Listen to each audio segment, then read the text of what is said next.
Habibis, another day, another mini vlog. Bali, ito Habibis, sobrang tagal na nito kasi ito yung time na kinuha ko yung anak ko sa province. Bali, sa sobrang tagal na inip yung anak ko at siya na yung nag-edit. Bali, nagstay kami sa Jens at since ngayon lang kami magkasama ng anak ko, nagyaya ito na pumunta sa swimming pool.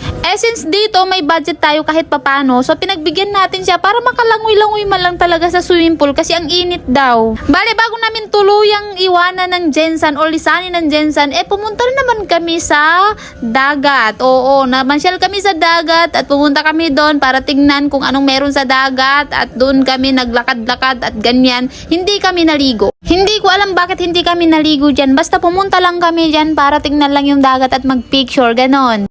And kinabukasan is umuwi na din kami papuntang Manila. Since first time na dito, wala po siyang damit na dala kasi nga tinakas ko lang po siya, ganon. And ito yung nasa airport na kami and naligaw pa kami dyan. And after a day, nag-birthday po siya ng 14 years old. Yes, 14 na po siya and pa 15 na po this December.